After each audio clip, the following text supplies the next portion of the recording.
afternoon, everyone. My name is Hillary Wank. I'm the program coordinator for the JCC Chicago. We're thrilled to have you join us today. I might be more excited than anybody to have Ron and Joe Mantegna with us. My girls got me hooked on Criminal Minds. And so we've been fortunate to have Ron working with us over the past few years as the coordinator of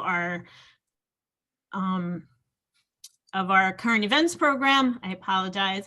And he was kind enough to introduce us to his brother. So without further ado, I am going to turn it over to Ron. Thank you, Hillary. Can you hear me? I'm coming through. Okay, Joey, can you hear me? Yeah, I hear you. Well, I'm happy to introduce my brother. You know him as Joe Mantegna. Prior to that, he was Joe Mantegna. But I call him Joey, and he calls me Ronnie because our mom called us that. So we're going to do a little bit of a deep dive, kind of this is your lifestyle a little bit, into what is a Joe Mantegna or a brother Joe. And maybe I'm just going to start for a minute or two, Joe, and give the group a little background about the Mantegna family, which, by the way, was the Mantegna family, based on our immigrant grandfather calling us Mantegna to be Americanized. And my daughter, in grammar school, was told by a art teacher, you've got a pretty last name, Mantegna. How come you're calling it Mantegna? I said, well, maybe we should start to call it Mantegna.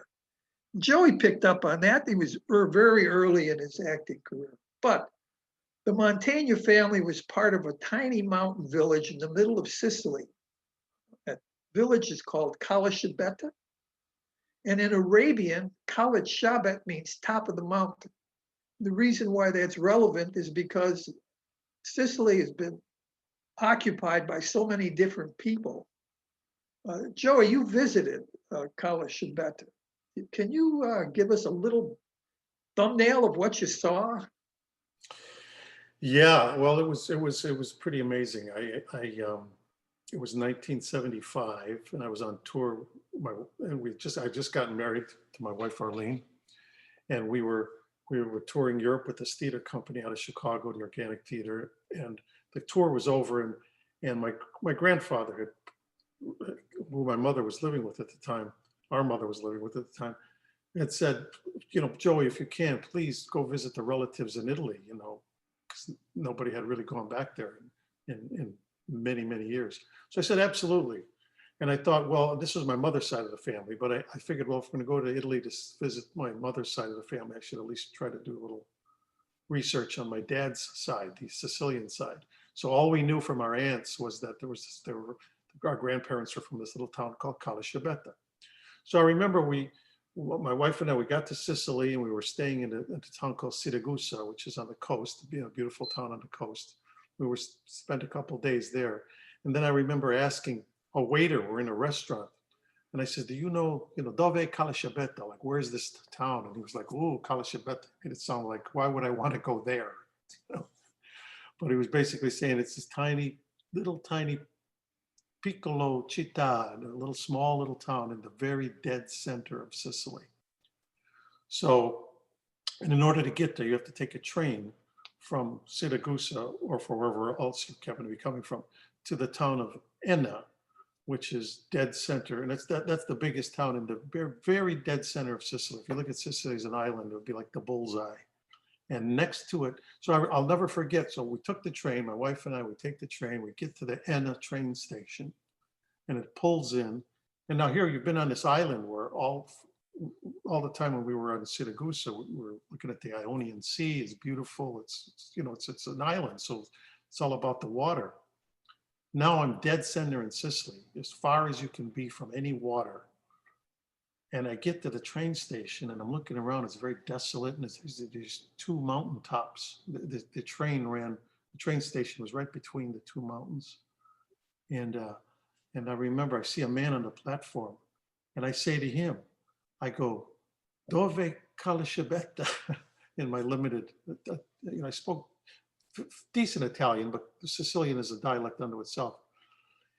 He said, "Qui," and he points to the top of one of the mountains, and there's this tiny, tiny little outcropping of buildings, and that's what you're seeing in that photo here. And then and apparently what it is Enna was at the top of the one, and Calasciabetta was at the top of the other. And all day, this one bus would just go from the one town to the train station, to the other town, back to the train station, because that was it. That was the only place to go between these two towns. So we got on the bus, took the bus up. We had people on the bus, a couple of people had live chickens with them. I mean, it was that kind of a deal. And we arrived in this town, Calasciabetta, this tiny little outpost in Sicily. And I remember thinking, well, we have to, nobody had been there since my grandfather left in early, like 19 or whatever it was, Ronnie will know, 1905, 1907, whatever it was. 03. 03. So nobody had been back there since 1903.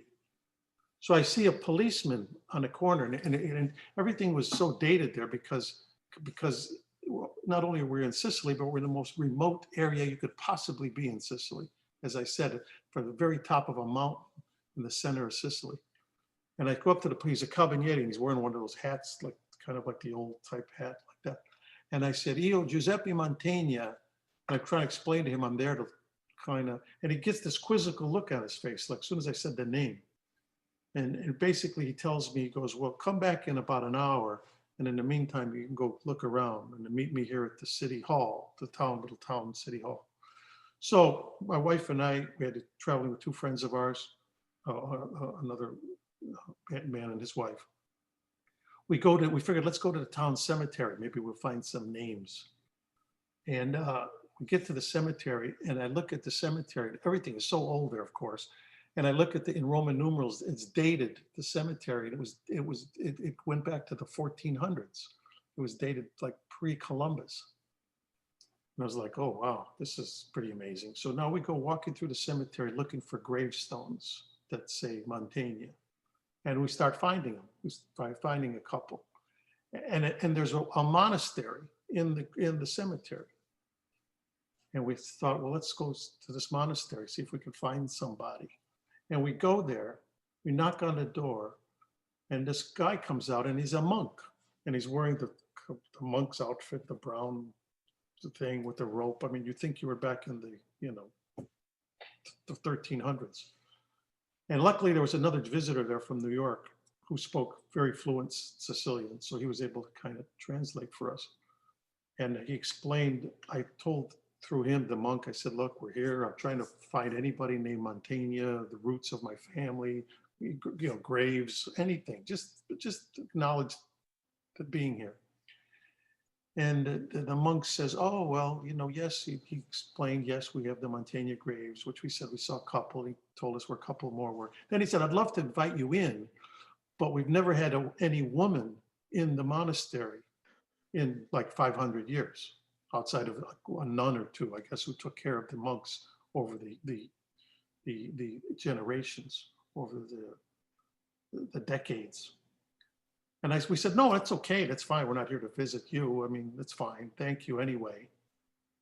And in typical Italian Sicilian fashion, as the four of us started to walk away, thanking him, he goes, "Aspetta, aspetta." And he calls us back and then tells the man to translate for us. And the man laughed, and he says he figures, look, he's the only monk left. Why not let us come on in and show us around? So my wife and our traveling friend, Mary, turned out to be the first two women that weren't nuns to step foot in this monastery in like 500 years.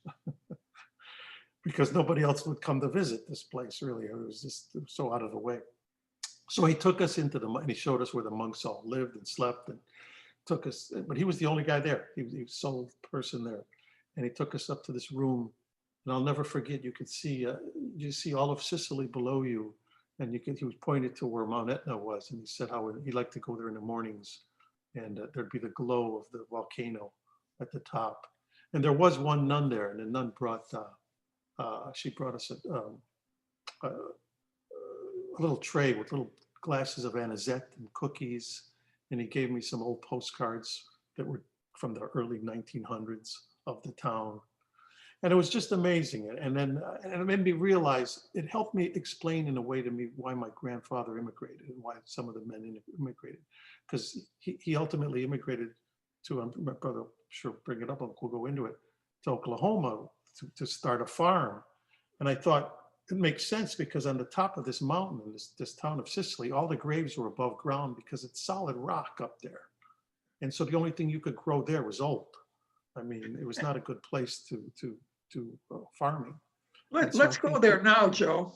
Yeah, so that was the allure, I'm sure, that got them out of Sicily and ultimately to the United States and ultimately to Oklahoma and to be farmers. Here's the fellow you're talking about. This is Salvador on the right. Salvador Mantegna, our grandfather. This might have been 17, 18, maybe just a couple years before he left or when he left. Here is his parents, our great-grandparents, Signorino and Paolo. And you can see by the rock home that they lived in, pretty meager amount of opportunity in Sicily. Right. Let's move on. Salvador was hired to dig coal in Indian territory in 1905. He went from Ellis Island to Chicago. He was probably fighting in Chicago, living over a bar in the infamous district, Levee district of Chicago on Clark Street. And the Italians used to box in taverns for money. That was part of what a strapping, tall, which he was, man would do. Now, McAlester, Oklahoma, you see the sign on the bottom, home of cowboys and Italians. And when we get to another shot I have, Joey, of the gun stories, we can talk about that. But I just want to use this as a means of showing people where Salvador went and why we're related to not only Sicilians, but to Western Oklahoma, people that were hired by the Indians, Native Americans, rather. Any thoughts about that? Well, even then, like I said, as you know, I've been there as well as you have. I've been to the farm and Krebs. And to this day, when I was just there a few years ago, when we shot that episode from the gun story show that I do on the Outdoor Channel, the sign says, "Welcome to Krebs, Oklahoma's Little Italy." And yeah, McAlester, home of cowboys and Italians. Right, and Krebs in particular, which is a small town outside of McAlester, has this very large Sicilian population because so many of them immigrated, as you said, to work in the coal mines because that was a way to make money to buy the farmland. So that, he worked there. I think, well, you have the deed. It was like $500. I think he was able to buy 50 acres and he made $100 a year. So it took him 5 years.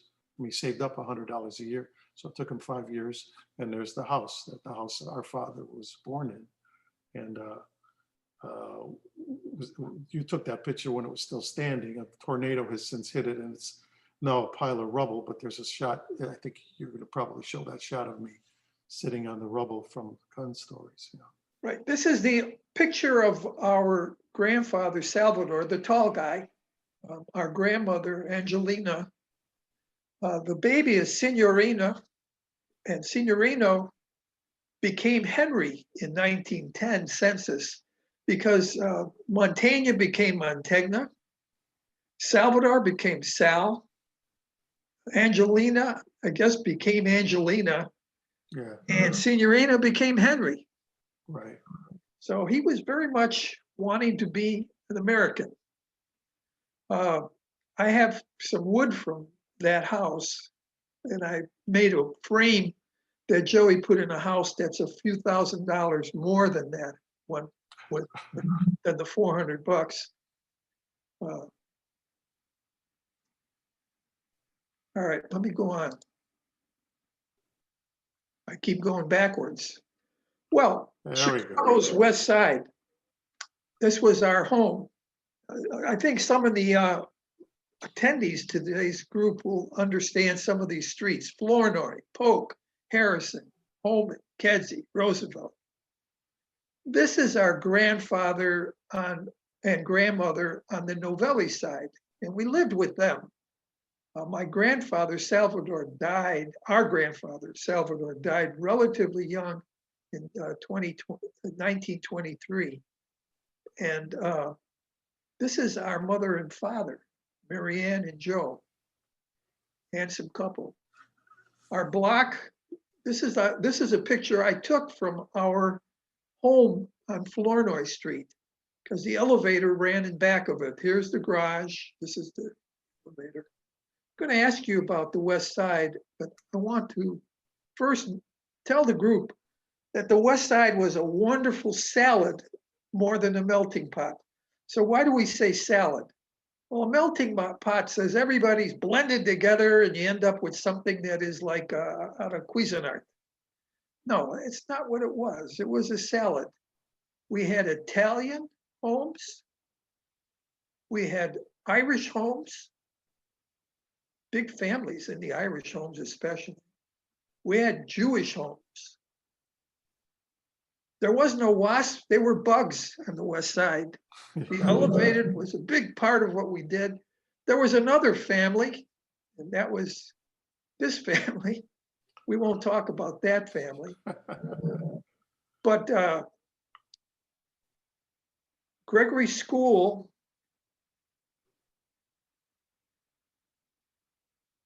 well, now this is where you enter, Joey. Yeah. Here's some pictures of you. Earliest pictures that I can remember is this one and this one, a little bit older. I think this is your grammar school picture. That's high school. That was my high school graduation. Is that your high school? Yeah. Tell us about this picture with the baseball. Yeah, that's I'm watching a Cub game. As I recall, the reason that they took those pictures is our father worked for Metropolitan Life Insurance for a while, and I when I was 8 years old, I contracted rheumatic fever, and I had to be put in a children's hospital in the Chicago South Side in Jackson Park called La Rabida Sanitarium. It's now since become it's not just for rheumatic fever. It's a La Rabida Children's Hospital now on the South Side of Chicago in Jackson Park. But my father's company magazine for Metropolitan Life, they wanted to do an article about basically how, in other words, how lucky our dad was to work for Metropolitan Life because he had good health insurance so that his son, who had rheumatic fever, was taken care of during the 5 months. Because I was in that hospital for 5 months that summer, that year. So that was a photo that they took for the magazine article they ran in the company trade magazine. Like, here's little Joey doing great now, thanks to Metropolitan Life. And here he is watching the Cubs game, And there were a couple other pictures in that magazine article with all of us, I think, with you playing the accordion and my dad and mom singing. And it was great. It was very nice. And it's nice. I got that later on, Joe. Oh, okay. And I do want to mention that I was your daycare. We watched the Cubs games on WGN, and we did things like, well, they lost, but Hank Sauer got 3 home runs. Yeah, exactly right. Yeah, well, as we all know, being a Cub fan took a lot of fortitude.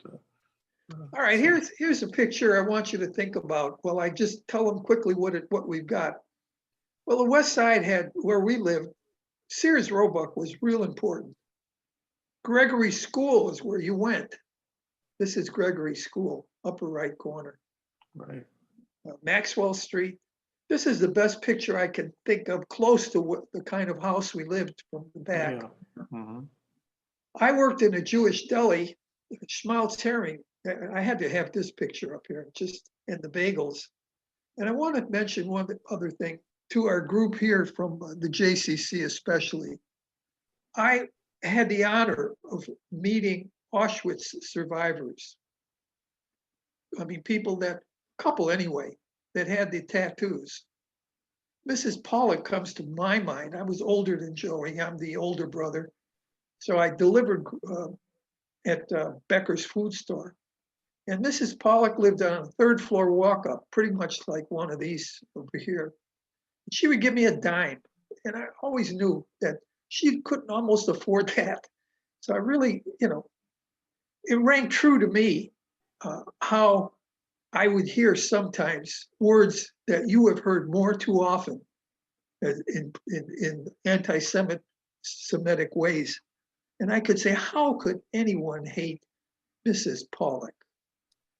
So to me, but it isn't about me, Joe. What was your education? What did the West Side teach you? What do you have to share?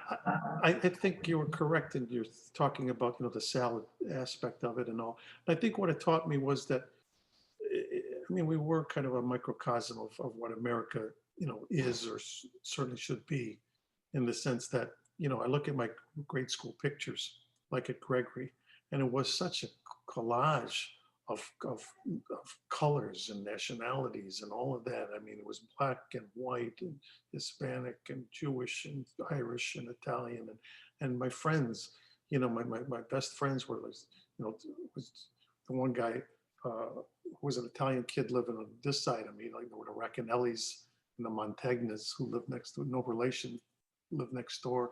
But then over here was the Irish people right next door. And then my best friend was Ernie Majerez, who was Mexican. And so I think, and I got to credit our dad for that, a lot of that too, in the sense that I never felt that our dad, he never had any prejudice. He was always, and I think partly because he used to sell insurance, early on, and he would sell insurance to low income people and very much into the Black communities. And I think it gave my dad a perspective of like, look, we're all in this together, and there's a bigger variation in terms of class, in terms of economics, than it is in terms of differences in terms of being people. And so I think being grown up on the West Side was good for that reason, because the cultures, you were able to absorb all these different types of cultures all in one place in a lot of ways. And I think it's held us all in good stead for the rest of our lives. Joey, amen to that. So, how were you discovered at UCLA via the Apocryphals? Two quick questions. First, tell us what UCLA is, and then talk about that and the Apocryphals. Yeah, well, UCLA is not what most people would think UCLA, meaning University of California, Los Angeles. After we moved out of Chicago, we moved to the town of Cicero, which borders, as many of you I'm sure know, borders Chicago on the West Side, because my dad's sister lived there, and we could afford we never owned a house, so we can afford an apartment there. And so that's where I went to high school, Morton Junior College, and Morton East High School in Cicero. And then they had a junior college attached to it, which was Morton Junior College. So I really couldn't afford to go anywhere else to school, and college was basically free. So that's where I went. So the joke was, if you went to school at Morton Junior College, you wore a t-shirt that said UCLA, which stood for University of Cicero, located on Austin, since the school was on Austin Boulevard in Cicero. So that's. But you had a group there that started when you were like 16, 15 years old. Yeah, what it is we had an English class where the assignment was to do something do a project that shows English culture, the importance of English culture. So I and a few of the other guys that you see basically in this photo, decided, well, the Beatles had just made it big in the United States at that point. It's like 1963, maybe. We thought, well, hey, the Beatles, that's English culture. Let's put together a song or two as a band and play it at the class and say, here's our homage to the English culture, rock and roll. We did 2 Beatles songs. Well, as it turned out, it went over much bigger than we ever expected it to, where they wanted us to perform that at an assembly, and we did. And we realized after a while, hey, maybe we can do something with this. We ultimately put together a band called the Apocryphals. That was our first kind of photo of the band that we did. And we were fairly successful in the Chicago area for about 5 years. And in fact, just last week, I don't know if anybody caught it, PBS gave out the Lifetime Grammy Awards. And they had me be a presenter to the band Chicago. because to this day, I'm very close to them because our band used to play with their band back when before they were Chicago. They were called the Missing Links. And so we have a history with that band. Of course, they went on to do much more than we did. But it was a great, the 5 years or so that I played in that band, right up until I kind of made the move to work professionally as an actor. Joey, tell us how Dr. Lecco moved you into acting. Well, I mean, bottom line, what it was there was nothing really pointing me to be an actor. There was nothing in my background or family that would say, you're destined to go into being an actor. But what had happened is the movie West Side Story came out that year, well, I think right around 63. And I was so taken by the movie. I think I saw it like 10 or 11 times because, as you know, back in those days, as long as you stayed in the theater and they didn't kick you out, you could watch a movie all day. So I probably watched it 2 or 3 times in a row over a couple of days. Well, when the high school put on the production, they had signs up saying, come try out for West Side Story. I didn't even know there was a play called West Side Story. I thought it was just a movie. They said, no, you can try out. So bottom line, I did basically on a dare, just because I was so taken by the movie and I learned the song and I went up and auditioned and scared, but I did it. And at the audition, I came to the realization, I was so taken by the whole atmosphere, by everything about it, that I said to myself, this is what I want to do. And as it turned out, this Jack Lecco, Dr. Lecco, who was the head of the drama department, just one of those guys, one of those teachers that I know Tom Hanks acknowledged when he won one of his Oscars about how that teacher changed his life. Well, that's what Jack Lecco did for me, because he saw in me, I think, the potential to maybe do something. And he basically said to me, I said to him, Drew, I really love this experience. And by the way, I didn't get cast in the play. I was too small. I kind of sprouted later on. And so that's a whole other story, because I should have been a year behind in school, but my parents put me in school a year early so my mother could go back to work. But anyway, Jack said to me, he said, look, I can see that you have the drive and the desire to want to do this. I'm going to put you in my advanced drama class. And I said, I've never taken a drama class in my life. I should be in the beginner's class. He said, no. Something about you. I'm going to put you in my advanced drama class, which he did. And from that point on, from that moment on, the die was kind of cast for me. I just thought to myself, this is what I want to do. And I really didn't have plan B. And that started it for me. And I'm still in contact with him. He lives in Southern Illinois, and just a wonderful human being. And obviously one of those teachers that many of us could point back to and say, they changed my life. And that's the first professional job I did, which was hair. And that woman there, who's also in the show, has now been my wife for close to 50 years now. It's Arlene, beautiful lady. Mm-hmm. And I remember you got the lead in a unique way. Quick story about that, Joe? Yeah, well, then when I started in the play, I wasn't the lead character of Berger, which, as you see in the other black and white. Let me interrupt for just to say this, Joe. I was leading the advertising department at Montgomery Ward's retail national headquarters.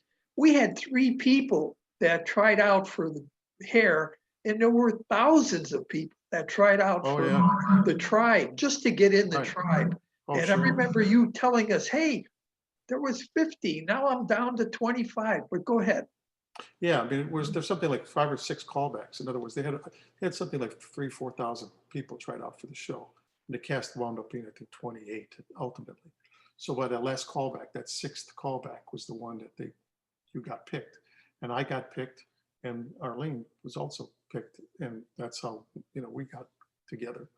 And, but I was just one of the tribe members. But then I became the understudy for one of the lead role of Berger. And then what happened is that one of the performances, as you got to remember, this is 1969. The Vietnam War was going on. There was a lot of conflict going on between, the turmoil. It was the 60s.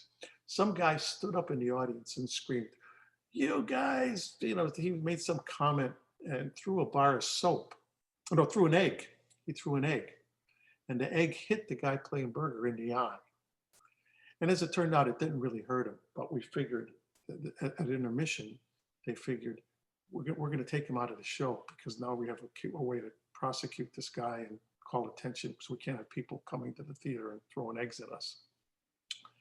And so I had to go on, and I went on and did the second act. You know, they kind of made the announcement, and that's where the name, that's when I started changing the spelling of pronunciation of my name, because the stage manager actually spoke Italian. He knew Italian. And so he announced to the whatever 2,000 people in the audience, he goes, due to circumstances, the rest of the performance, the role of Berger will now be played by the understudy, Joe Mantegna. And he pronounced it the way it should be pronounced. And now my first thought was to say to him, no, it's Mantegna. And I thought to myself, well, wait a minute, I can't correct him. He pronounced it right. And that's when I made the decision. I said, you know what? He's absolutely right. That's the way you say it. And how could you talk, you know, because my relatives in Italy would think I was crazy to say Mantegna. Hey, Joey. I said, okay, from this point on, that's what it's going to be. Tell us about when you invited Grandpa to see the play. Yeah, my grandfather came and saw the play, and he took the, you know, he had worked for many years for the CTA, so he had a permanent pass, so he can get on any bus, subway, anything for free. So he comes down by himself wearing a straw hat, and he comes and sits right there in the, like almost the first or second row. And I remember at the end of the play, here was that kind of free form kind of play that at the curtain call, it was kind of very free form. We would invite people to come up on stage and dance, and it was very open. So what I did is I, at the end of the play, being Berger, being the lead role, I had the freedom to kind of take control of things a little bit. So I walked to the front of the stage and I said, hey, there's my grandpa. And I waved to him. He stands up, he takes off his straw hat, he bows, takes a bow to all the people in the audience. They all gave him a little ovation. And yeah, Gramps he was a great supporter of everything I did. The organic theater. I mean, there were some not only lifelong friends in there, but also a lot of what you are as an actor, and you are known as an actor, which is, you know, probably better than just a celebrity. But in what ways did the organic theater and its cast help shape your acting career? Well, it was great. I mean, I worked with an incredible group of people. You can see in the one photo, there's Dennis Franz. Anybody who watched NYPD Blue, I mean, Dennis, I think, won 3 Emmy Awards for that role of Sipowicz. Dennis is one of my dearest friends. Keith Sarabika went on, did a lot of different things. Stuart Gordon and his wife Carolyn, who ran the company. Stuart turned into, I mean, in the horror genre and science fiction genre, he's very well known, has a huge following. He just passed away this past year, but he did movies like The Reanimator and Pit and the Pendulum and The Dolls, a bunch of. He created the movie Honey, I Shrunk the Kids. I mean, he wrote the original, the script that movie was based on. But anyway, it was an incredible, I was with them for about 5 years. And it ended with a show that I conceived, an idea I came up with called to play Bleacher Bumps, because I used to spend many afternoons in the bleachers at Wrigley Field, thinking I'm being more entertained by what's going around me with the fans than what was happening on the field. And I thought, this is a play. This is a play, this interaction of these different kinds of people. And as it turned out, the organic was such a great kind of proving ground for things like that, to be able to go with a company of actors and say, hey, I got an idea for a play. And they agreeing that might be a good idea. And we improv'd it and we put it together. And it turned out to be a play that we wound up doing in New York, off Broadway. To this day, it's done especially in the summertime, it's done at different theaters all around the world. So I'm very grateful for those years I spent with the organic. It's like wanting to be a major leaguer and being able to go play in the AAA and the minors and playing with the best in the business. And I saw that opening night for Bleacher Bumps. It was really exciting. Lots of good plays there. Well, I want to mention this little blurb on the bottom, that I hired David Mamet's sister, one of my finest writers, Lynn Mamet. Well, and Lynn said to me, Yeah, yeah. Lynn says, hey, I've got a brother, David. He's a promising young playwright, and he really likes your brother, Joe. I mean, he's a promising young actor. David has some ideas. Can we try to get them together? I said, sure, I'll mention it to Joey. And she mentioned that I would do that. And so Lynn and I arranged that introduction. We're going to talk about some of the media that you see on the screen. In the middle is David Mamet and you. Here is him in his classic picture. Speed the Plow is one of the plays that he's known for. House of Games, obviously. But Glengarry Glen Ross, tell us about Richard Roma playing that role, where you ultimately won the Tony Award and David wins the Pulitzer. Yeah, that was, well, up to that point, like I said, David and I had a little background I'd done a few of his plays in Chicago. We were good friends. His career was just starting to take off. I was still somewhat of a struggling actor out here in California. But he sends me the script for Glengarry Glen Ross and said, look, I've got this play. We're thinking we're going to open in Chicago and hopefully take it to Broadway. But, read it. Let me know what you think of this role. And I read it. And I remember the first time I read it, I was confused because it had to do with selling real estate. And as I mentioned earlier, we never lived in a house, my family. And so we never owned a house. So I had no idea what a lot of the terms were, like leads and all that kind of stuff. So I didn't even understand what this world was. So I remember Dave called me the next day saying, what do you think of the play? And I basically lied and said, I haven't read it yet, Dave. I got busy. I'm gonna read it tonight. And basically I realized I gotta start calling some people and finding out what these terms are so I can understand what the hell I'm talking about here. So then when I got a little education as to what I was talking about, then this play started to make a little more sense to me. And then I realized, well, yeah, okay. Again, you don't know how good this play is going to ultimately be, but I certainly loved the role, and I thought this could be fun. Sure, let's go. And I couldn't have written a better script for myself from that point on, because as you kind of noted here, the play went on to win the Pulitzer Prize. I won the Tony Award, and it certainly changed my life. Let me share something, and then you can bounce off of what I say. I was, working at Montgomery Ward, very proud that you were in this play, and it was in a little theater down in right off Michigan Avenue, tied the Goodman Theater, the small Goodman Theater, because right, exactly. Palobolis was taking over the big theater then, which I thought was the big draw. But my heart dropped because I see in the news that Joe Mantegna in the play Glengarry Glen Ross totally freezes at the end of Act 1. Right. Where you're saying lines like, this may mean nothing to you, maybe not, when you think about that nonsense line. But I remember also reading a review that said, well, you tell me about this. What happened, and what about the review? Well, what it is that it's the actor's nightmare. As an actor, those are the things you have nightmares about, of like, there's going to come a moment when you're on stage and your mind is just going to go blank. And this happened to me opening night of Glengarry Glen Ross in Chicago, the first time we're doing it, before going to Broadway. So we're opening in Chicago, opening night. I have this long, almost like an 8-minute monologue I have to do as the character. And about 3 minutes into it, for whatever reason, my mind just goes blank. And I remember thinking, wow, it's happened. And I'm looking in the audience. You could tell the audience knew something was up because I'm not speaking. And now the stage manager is yelling these lines to me. But when it happens, something like that, I couldn't get back on track. I was gone.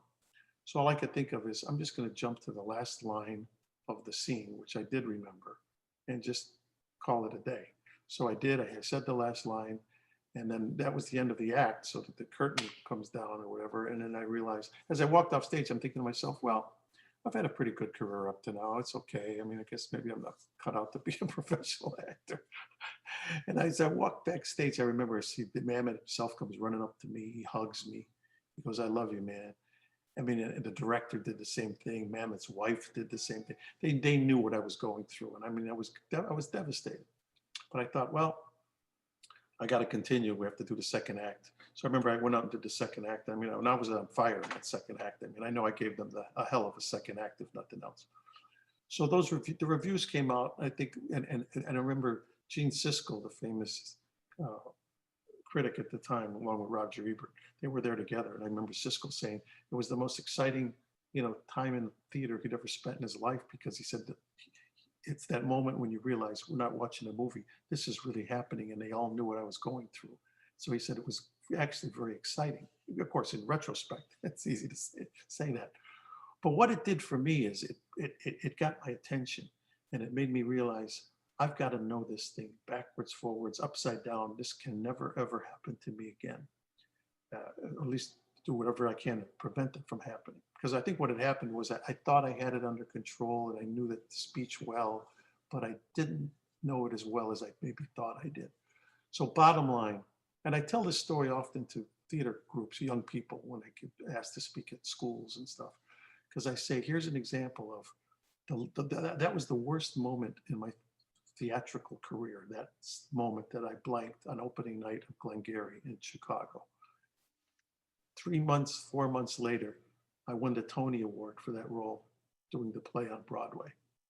So I took the worst moment ever happened to me on stage and turned it into the greatest moment that ever happened to me on stage. A complete, 180-degree spin around, which goes to show, it's to paraphrase that line, it's not important that you fell down. It's important that you get up and carry on.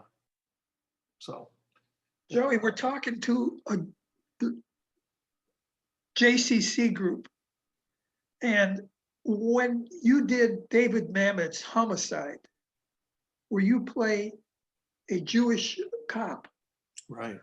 My Jewish friends that watched it, and anyone who has watched it that lately since then, they're so troubled by this. Why did this film trouble my Jewish friends so much?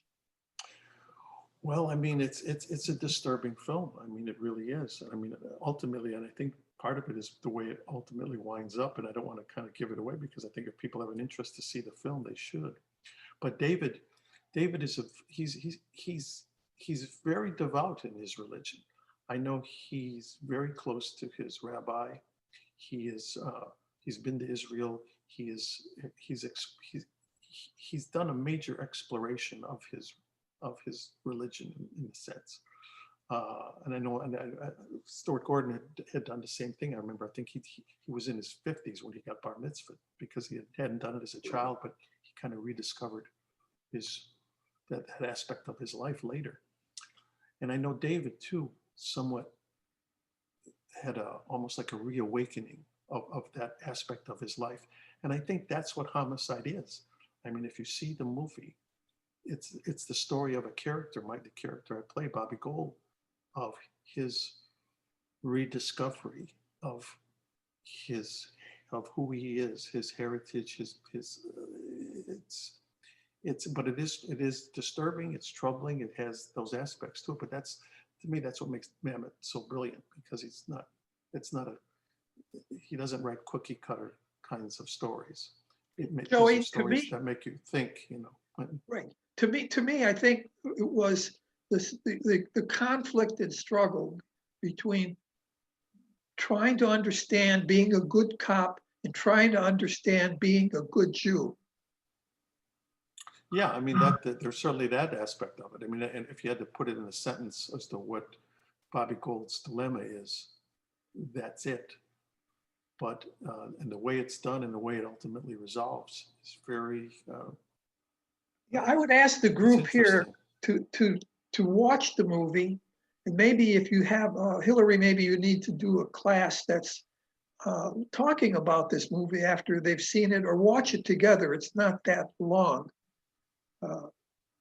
Anyway. And also that year, it opened the Cannes Film Festival the year that it came out, which is in itself is something kind of unique, because they don't take that lightly, the films that they used to open up the festival. But it did open up the Cannes Film Festival that year, because I think they also knew that it was going to be a somewhat controversial and also an important kind of film. This was made around the same time as another movie, House of Games. And I do know this, Roger Ebert selected House of Games, another mammoth film, you and Lindsay Krause as the stars, as one of his top 10 all-time great films. Yeah, he picked it as one of the top 10 films of that decade, I remember, of the 80s, yeah. You know, I have to explain one thing here about Mom, okay? Our mom, a wonderful lady, we lost her a couple of years ago at almost 102. And I put here, very few have seen this classic movie on the big screen. Everybody I know that have seen House of Games have seen it on video. Right. But you need to know about Mom's encounter with the college professor. I don't even know if I told you this, Joe. I'm not sure, yeah. Yeah, what happened was we're watching it in the Roosevelt movie theater off of Michigan Avenue, pretty filled. I know that Roger Cisco was there watching it with us and others. They were applauding at parts of this film. They loved what was going on so much. But the lights go on at the end and Mom is stunned, okay? And I have to give it away because I can't tell this story without giving it away. But Joey is shot. And I look at my mom and she's saying, what's going on here, you know?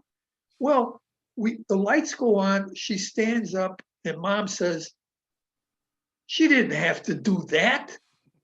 And the woman behind me in a very polite way stands up and says, ma'am, no, I'm sorry. I'm a professor of film and I'm telling you that the movie is perfect. That's just the right ending. It had to end that way. So I'm sorry that you felt that way. I says, ma'am, I'm sorry, but you're talking to Joe Mantegna's mother. And then she just had a big smile, gave her a hug and say, okay, I see your point. And that was so true. So that led to this line that Mom had was, do you dress well and are you alive at the end? Right. And the answers are yes and no. She called me, Joey, and I want you to tell us about this because what she did is says, hey, Ronnie, you got to call Joey. Go, why? He says, well, he called me. He's all excited. This couple of guys making another movie. You've heard of it, the Godfather thing. Well, he's doing another one, and Joey's in it. And I said, Joey, well, good, great. What kind of part you got? And what did you tell Mom, Joe? You said, I dress well. I dress well. And that's when she called me. Says, you know, he says he dresses well, but he didn't give me the other part. Yeah. Well, I remember once in an interview, I think it was when they asked her about the movie Searching for Bobby Fischer. They asked her what she thought of the movie, and she says, I liked it a lot because he doesn't get whacked in the end. Well, Andy Garcia whacks you in Godfather 3. Right. He lives on the same block. He just lives a few blocks from me. We're still very close friends. That's right. Tell us about Fat Tony. Oh, Fat Tony. Well, I'm still doing Fat Tony. That's my longest running role. I've been doing that for 31 years now. And that's my Uncle Willie at the top, my mother's brother, who, especially after my dad passed away, because our dad passed away in 1971. So both Ron and I both were fairly young. And my Uncle Willie kind of became almost like a surrogate dad for me. I hung out with him a lot. I used to take him with me on trips and things like that. And due to a bout of throat cancer he had, my Uncle Willie talks like this, or did. And so when I finally got the role of Fat Tony, and I thought it was just going to be a one-shot deal, when The Simpsons called me to play this character. When I went in to do it, I thought to myself, the Godfather movie had just come out. And I didn't want it to sound like the character of Joey Zaza that I played in The Godfather. I thought, no, that's too on the nose. I can't do that. That's a movie. This is a cartoon. I want it to be a whole other character. So I thought about my Uncle Willie and I thought, you know what, I'm just going to do Willie's voice and see if they let me do that or if I get away with it or if they say, no, do something else. So I started talking like this to do the role, and nobody said anything and the people laughed and I went, okay, I'll just keep doing it. thinking that was going to be it. But after that first episode came out, they contacted me, said, you know what, we kind of like that character. Would you consider doing it again? I said, hey, I love doing it. I said, I'll do it as often as you want me to do it. Well, that's, as I said, that's turned into 30 years later. I'm still doing it. They tell me I think I've done more guest shots as that character than anybody else on The Simpsons. So that's my homage to Uncle Willie. Let us move to Criminal Minds, but I have to mention just quickly what Mom would say. Hey, Ronnie, you got to call your brother. I think he's in trouble. He's only working 1 hour a week. And she was dead serious. And I had to call you. And I said, okay, Mom, I called Joey. He's doing fine. But you did First Monday, Joan of Arcadia, both very highly acclaimed, but not that many viewers watched it enough to continue. But tell us about any of this. Well, that was, those are my foray into episodic television, which I really wanted to do at that point in my career, because the thing about doing movies, especially, I mean, it's wonderful. I'm thrilled and proud of all that I've done, but it often entails a lot of travel that's taken me all over the world, which is great. And I would travel with my family. Been to Australia, Russia, all over Europe, Canada, the United States. But my oldest daughter has autism, so it was always kind of like and it was an adventure for all of us. But as the kids, especially when the kids got older, and because my daughter Mia, the one who is on autism spectrum, change is always kind of a little difficult for her. I was thinking, as the kids got older, they couldn't travel as much because they had their lives to live at school and different things like that. And I thought, you know what, I'm not going to be one of those dads that like, hey, dad's going off to do a movie for 2 months, see you when I get back. I thought I got to segue into something else. And my goal was to try to land a television series that I would like to do, that would shoot, at home and be able to come home every night, just like, most people do. And I started with the show First Monday, which was about the Supreme Court. I got to work with James Garner. Again, that didn't work out. We did one season of it, but I'm very proud of what we did. Next came Joan of Arcadia, which was a beautiful show. We did 2 seasons of that about a young girl who, speaks to God in a nutshell. And I thought it was a beautifully written and done show. But again, just not enough, happening with it for it to continue on, which ultimately led to the show Criminal Minds, where I got a phone call because, as it turned out, one of the actors, Mandy Patinkin, was leaving the show and they were looking to replace him. And somehow my name got brought up and I got the call.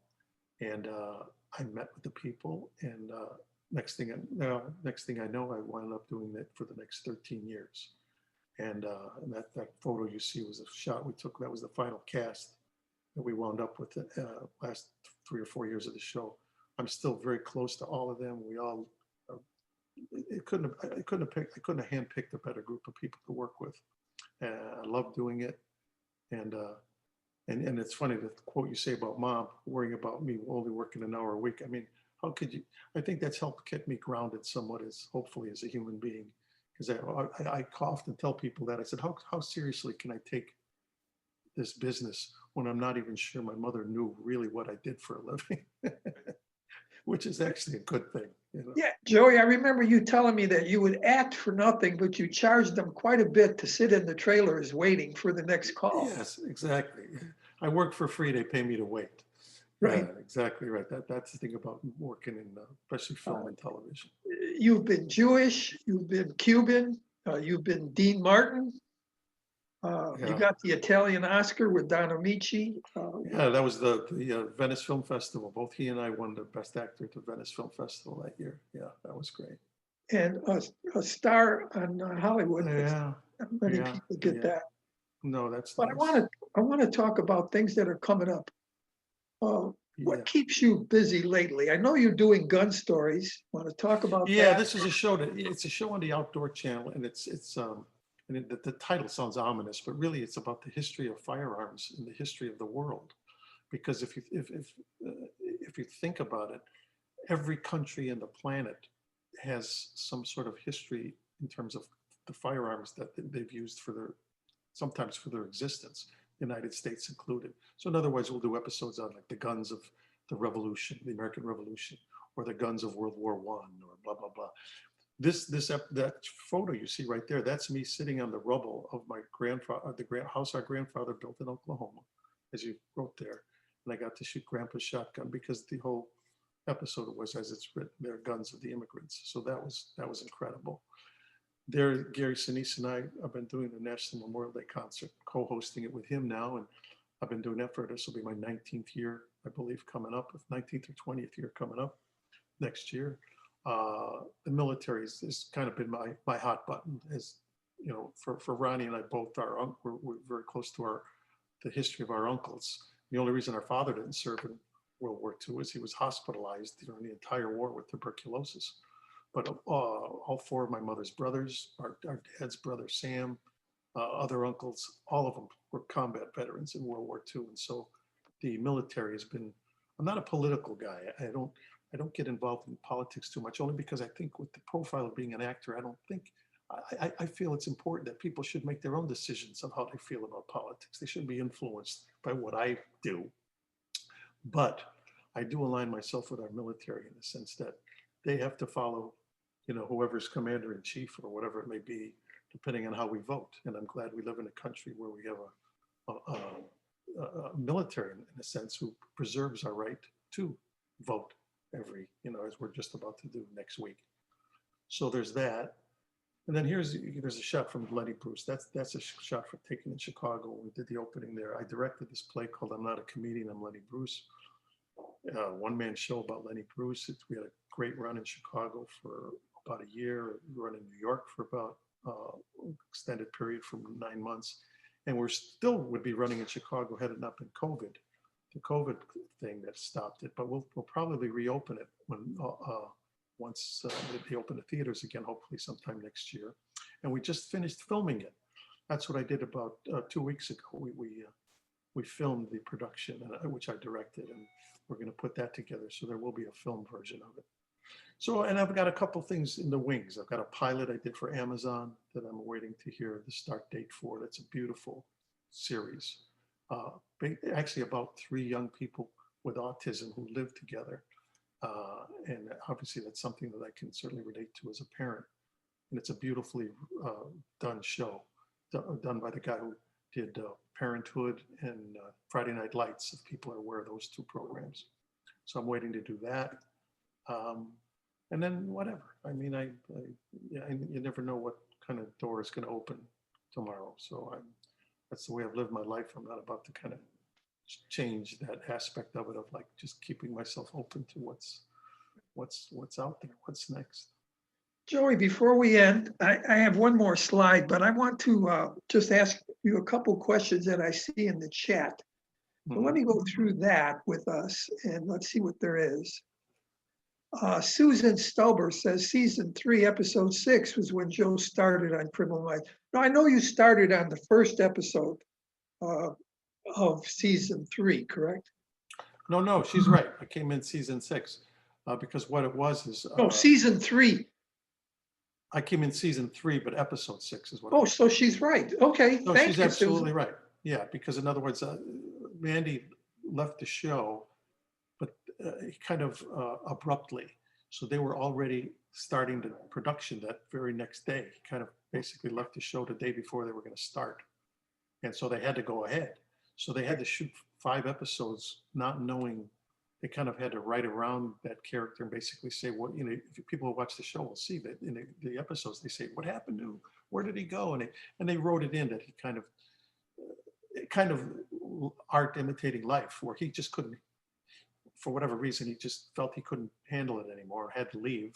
And so that's kind of what happened with the character. And that's how they wrote it out. That he just Susan is also asking Joey, was Joe surprised when he got the call for Criminal Minds? How long did he have to make the decision? Well, I mean, in my industry, you never know where, you know, when I got the call to do The Godfather, it's a surprise, but yet on the other hand, you say, well, I guess I was in the ballpark. I mean, I guess I'm an actor and I'm of a type that maybe they would be right for it. So there's a degree of surprise, and yet there's also that degree of, well, why not? You know, this is what I do for a living. So you kind of embrace it and feel grateful that it happened. As to how much preparation, I had some, but not a lot. But at that point, you know, this is what I've been doing for 50 years now. So, I mean, it's like, this is what I do. It's like when a baseball player gets traded from one team to another, he doesn't have to learn how to play baseball again. He just has to fit into the new team, you know. So it wasn't a long period of adjustment. But then once you get into it, you start to meld and blend and you know, with the people you're working with, and then it just gets better and better. Edie Eisman is saying, my parents grew up on the West Side, but the Jewish homes. Went to Austin High School. Hey, I went to Austin High School too, class of 58. Right. Yeah. And our mom went to Marshall High School. Yep. Susan Stauber says, Sicily is beautiful. The chocolate is delicious. Yep, right there. Yeah, it's a great country, beautiful country. It's very different from Italy. And that's the other thing. It's so close, but yet it has its own, it really, well, just the fact, like you said, that it has an Arabian name, it's not surprising. Much of the architecture there seems almost North African, as opposed to, there's an influence from all different places. It's a world, it's a country unto itself. Here is one that you'll like, Joe. It's not a question, it's a comment from Sandy Ridker.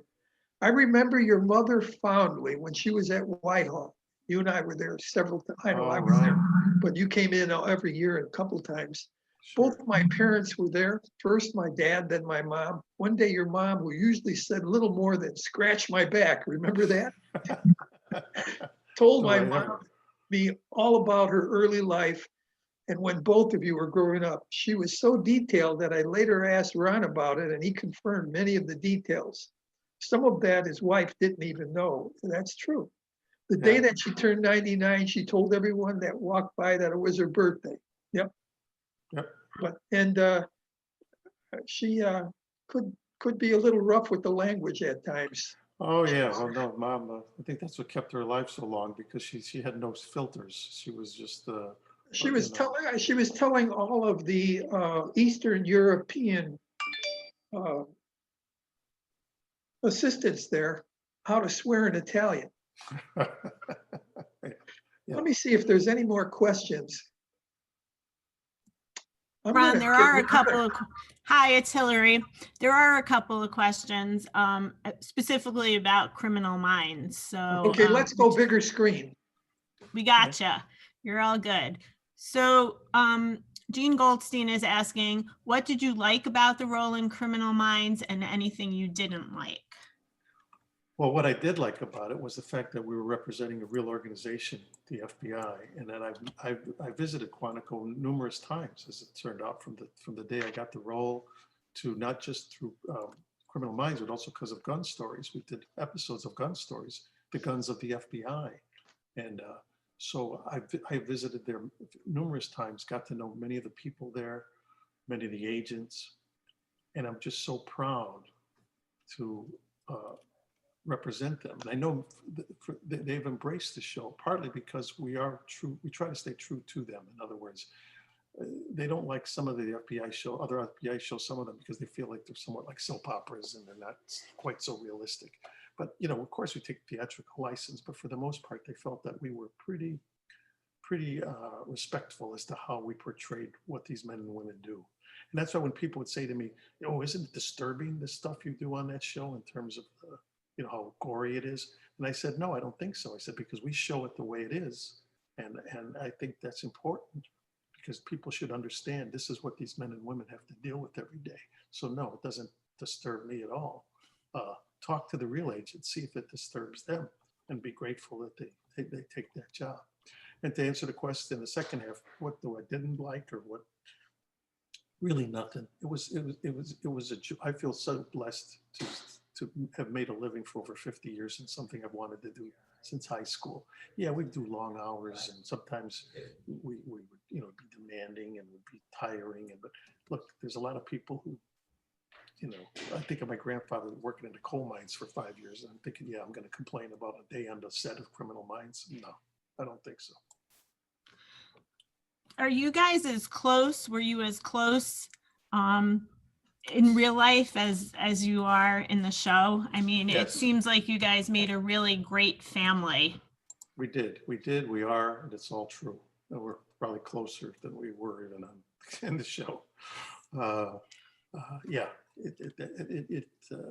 the chemistry was right. I mean, sometimes it works, sometimes it doesn't. Sometimes there's a fly in the ointment. It really wasn't, and especially those final 8 that we wound up with. Since we all ended together, we're all still in touch with each other. It's worked out pretty perfectly, and I'm still close to even the other actors who were on the show prior and left for different reasons. Was there one episode that was your absolute favorite episode? There were a couple arcs that were my favorite. One had to do with my daughter Gia, because they had asked her to get involved early on when she was 17 to do this arc where she played the daughter of a hitman, and then revisited her character 10 years later when she was in her late 20s to show what would happen to a character like that. So to be able to work with my real life daughter in that capacity was very special. And the other thing was working with my dear friend Meshach Taylor, who I'd worked with in Hair, had been my friend for over 40 years. I was a godfather for his children. He was godfather to my children. He played a character playing my officer when my character was supposed to be a Vietnam veteran. So he played my officer, who I find homeless on the streets of Los Angeles. My assistant Dan actually co-wrote the script. And so to be able to do that episode and then do 2 follow-up episodes with his character, then Meshach, the actor, contracted cancer. So during that second episode, he did it while fighting cancer and then passed away. And then we were able to do a 3rd episode honoring that character, but also for me honoring that man, Meshach, because I not only, if you see the end of that episode, there's a whole Marine funeral and I directed it. I flew in 2 3-star Marine generals from Washington, D.C. I cast real Vietnam veterans to be part of the mourning party at the gravesite, to be his squad from Vietnam. And when I put my hand on that coffin at the end of the episode, I'm not just saying goodbye to that character, I'm saying goodbye to one of my closest friends in the world. So those 2 storylines will forever be very important. We had a question from Judy Aronson. She wants to know if Kristen V is as wacky in real life as she is as her character. And I'm assuming she's talking about Penelope. Yes, she is talking about Penelope. Yes, and she is. She is. And again, when I visited Quantico, some of the women who do that job like hers for real, they told me, they said, we love her so much that we've even kind of loosened up our dress code a little bit so that we can be a little more individual. We don't have to be so quite buttoned up. We realize, well, yeah, why not? Why don't we kind of express ourselves a little more? And so, yeah, and she is like that. She's a lovely human being, and as they all are. So I told you before we went live that that my girls got me hooked on Criminal Minds, that they're total Criminal Minds junkies, and they were very excited. One of my daughters is on the call today. My other is working, but Brooke and Shayna really like the show. I applaud their good taste. Brooke wants to know what you think of Matthew, Joey. That's my daughter. Oh, sure. All the young girls that want to know about Matthew, of course. He's he calls me Papa Joe, and I mean, he and Shamar, kind of, they're the 2 sons I've never had. They both know that. We're very, very close, and he is everything you would want him to be, and he knows that. I've often told him, I said, if I had a son, he'd be it. And he's a very talented, wonderful human being. That's all I could say. And so yeah, he is worthy of your attention and affection, definitely. Hillary, I want to show one more share screen. Absolutely, and then we'll wrap up. Okay. I'll try to make this bigger, but yeah, I think you can see it. I just wanted to show this picture of Joe's family with Arlene and Mia, Gia. Right. And that picture that we took through the Metropolitan, me playing the accordion, and you and I, and yeah, we're close. We're just like a Jewish family. Italian, Sicilian families are close. But I want to make this my last comment, and it's me saying this as a brother, but to everybody here that is doing their job, not just acting. Joey is loved by the set designers, the drivers, and the workers behind the scenes. Being a good person trumps being a great actor. Everybody can be a good person. And I think that's so true these days that we need to just kind of love each other. There's more things that make us alike than make us different. And in our environment these days, I just think we all got to be reminded of that. So I'm very proud of Joey as his older brother, because maybe he shares our values that we have from the West Side. And that's what I wanted to add. Otherwise, I turn it over to you, Hillary. Well, this has been Thanks for that. fascinating. This has been fascinating, and I'm so thrilled that Ron was able to introduce us and that he was kind enough to have you. Well, it was you know, my pleasure, it's been my pleasure. My brother's the mensch. He's the mensch of the family. He's everything a big brother should be. I mean, my dad, because of his disability and all that, he wasn't present a lot in many ways. He traveled a lot early on. And my brother he fulfilled a lot of roles for me. I mean, he's the guy that got me into music. He's the guy that taught me how to tell time. He's the guy that opened me up to literature books, got me, into the reason I got to work with Ray Bradbury.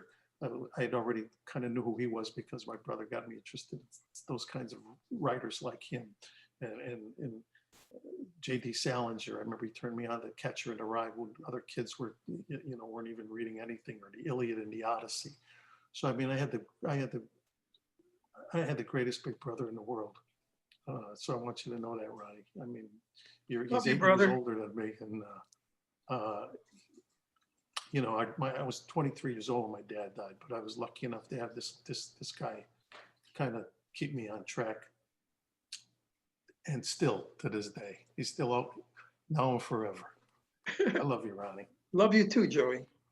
You guys are awesome. Thank you so much for joining us. I really appreciate it. I'm going to take the rest of the day off and finish watching season 10. Atta girl. Okay. Thank you so much, both of you. I really My appreciate pleasure. it. And my best to everybody with the organization. I send my Thank love you. and best wishes to all of you. Remember. Thank you. I'm always with them. Thank you. Take Take care. care. Stay well. Bye-bye. Bye-bye. Bye.